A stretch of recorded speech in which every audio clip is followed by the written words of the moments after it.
Joining me now is Glenn Ignazio. He's a military expert, retired Air Force Special Operations Commander. Good evening. Thank you so much for being on our program tonight. I want to begin by asking you about the ground assault. It has felt imminent for days now. Is Israel, do you think, holding off possibly while they negotiate the release of more hostages? I mean, there's many things that are plausible here. First of all, is it keeps the enemy or Hamas and the Islamic Jihad on edge because you don't know when they're going to launch. I think there's a couple of things as far as trying to do the best to get as much intelligence as they can of what has been where Hamas is and where these hostages are located.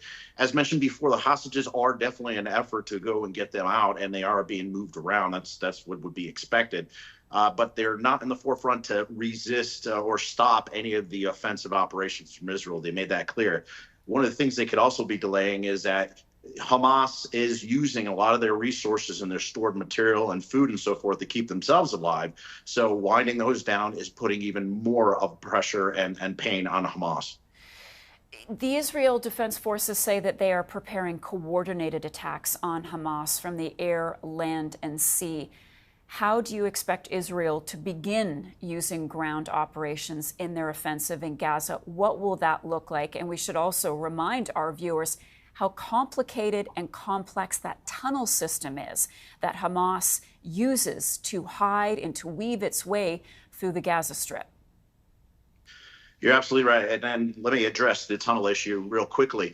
Is they keep a lot of their stores, weapons. They've created an incredible network underneath the city. Some of these airstrikes may be impacting some of the entryways and others of the tunnels, we hope. But the other thing is they keep a lot of rockets and so forth underneath there. So it is absolutely amazing. It's an unknown.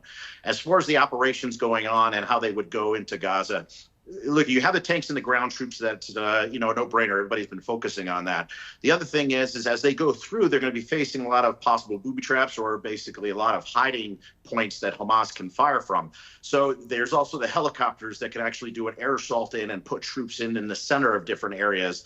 In addition to that, coming from the sea, is there could be amphibious that'll come through.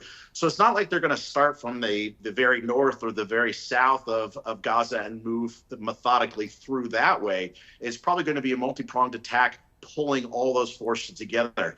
And the aircraft will be providing close air support. So if the troops are getting bogged down, you can expect that the aircraft are going to take out any offensive actions that Hamas has. Why do you think Hamas freed the 2 Americans?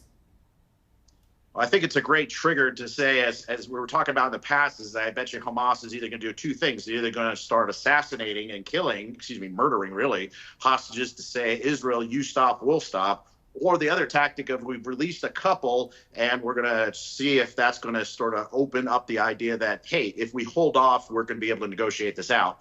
Now, the first were the U.S., and you can read into this, but in all honesty, is the U.S. is providing an entire ring and a barrier around any of the other countries from getting involved. But there's also Canadian and many others that are definitely, contained and held hostage. So I think that is one of those, it's a nice sort of olive branch or maybe a delay tactic. But like I said, is Israel's really looking at making the operation go, trying to get hostages out, but it's not in the forefront of holding them back, if that makes sense.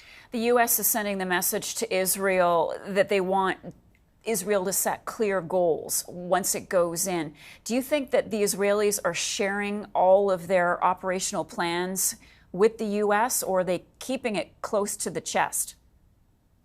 I would think that they're keeping it close to the chest. I think that there's some joint work that's going on because we have, and it's been very overt, that we're sharing intelligence and surveillance reconnaissance with them and some of the expertise that we have and giving them as much guidance as possible. But in the actual actions, we want to get things into what we call a very compartmentalized approach. We do this in the United States, and many of our allied nations do this. So that compartment is really going to be who knows about the actual plans and execution, and then it'll be carried out. And by doing that, it keeps operational and information security very, very tight. You don't want to tip your hand to anything. And if you share with more nations the possibility of something accidentally being released, you saw that picture accidentally releasing some of our special operators with President Biden. That is something you did not want to happen. And Israel is one of the best about keeping things very tight. And I have a final question for you, and I'm going to need a short answer because I'm already out of time with you. When and if Israel goes in, How long do you expect the battle to last? We're not talking about a huge territory here. Do you think we're looking at something short or prolonged? I think it's going to be prolonged because of how complex the battle space is. There's a lot of damage, there's a lot of rubble, and there's also the tunnels. And you don't want to run into a gunfight. So it's going to be very methodical, and I believe that they're going to take their time. We shall see when it actually occurs, but I think they're going to be safe as best as they can so that they don't have any losses on both sides. Glenn Ignazio is a military expert, retired Air Force Special Operations Commander. Thank you so much for your time and your analysis.